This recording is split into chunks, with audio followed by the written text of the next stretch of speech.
June 21, 2009 Bharat ದೇಶದ ರಾಜಕೀಯ ಇತಿಹಾಸದಲ್ಲಿ ಒಂದು ಪರ್ಯಾಯ ರಾಜಕೀಯ ಶಕ್ತಿಯಾಗಿ social democratic party of India ತನ್ನ ಕಾರ್ಯಾಚರಣೆಯನ್ನು ಪ್ರಾರಂಭ ಮಾಡಿದಂತಹ ದಿನ.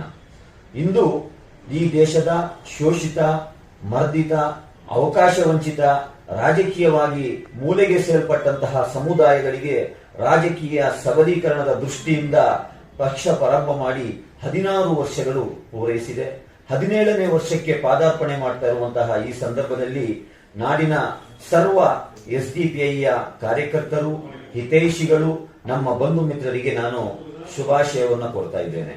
ಬಾಬಾ ಸಾಹೇಬ್ ಅಂಬೇಡ್ಕರ್ ಅವರು ಕಂಡಂತಹ ತಳ ಸಮುದಾಯಗಳು, ಶೋಷಿತ ವರ್ಗಗಳು ಸ್ವತಂತ್ರ ರಾಜ್ಯಾಧಿಕಾರ ಹಿಡಿಯುವಂತದ್ದೇ ನಮ್ಮ ಪಕ್ಷದ ಮೂಲ ಉದ್ದೇಶ.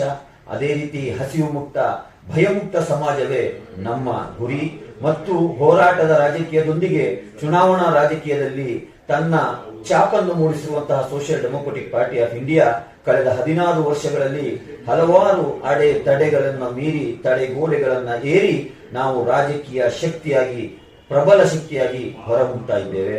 ಕರ್ನಾಟಕದಲ್ಲಿ ಸರಿಸುಮಾರು 300ಕ್ಕಿಂತ ಹೆಚ್ಚು ಗ್ರಾಮ ಪಂಚಾಯಿತಿ, ಸಿಟಿ ಮುನ್ಸಿಪಲ್ ಕೌನ್ಸಿಲ್, ಪುರಸಭೆ, ನಗರಸಭೆ ಮತ್ತು ಕಾರ್ಪೊರೇಷನ್ಗಳಲ್ಲಿ ಪಕ್ಷದ ಜನಪ್ರತಿನಿಧಿಗಳು ಚುನಾಯಿತರಾಗಿ, ನೈಜ ಜನಪ್ರತಿನಿಧಿಗಳಾಗಿ, ನೈಜ ಜನಸೇವಕರಾಗಿ ತಮ್ಮ ಸೇವೆಯನ್ನು ಸಲ್ಲಿಸ್ತಾ ಇರುವಂತಹ ಈ ಸಂದರ್ಭದಲ್ಲಿ ಸರ್ವ ಜನರು ಕೂಡ ಈ ಪಕ್ಷವನ್ನ ಹೆಚ್ಚೆಚ್ಚು ಬೆಂಬಲಿಸುತ್ತಾ ನಮ್ಮೊಂದಿಗೆ ಕೈ ಜೋಡಿಸಿ ಈ ಪಕ್ಷವನ್ನ ಅಧಿಕಾರದ ಉತ್ತುಂಗಕ್ಕೆ ಏರಿಸಲಿಕ್ಕೆ ನಮ್ಮೊಂದಿಗೆ ಸಹಕರಿಸಬೇಕಂತೇಳಿ ಕೂಡ ನಾನು ಈ ಸಂದರ್ಭದಲ್ಲಿ ತಮ್ಮಲ್ಲಿ ವಿನಂತಿ ಮಾಡಿಕೊಳ್ತಾ ಇದ್ದೇನೆ.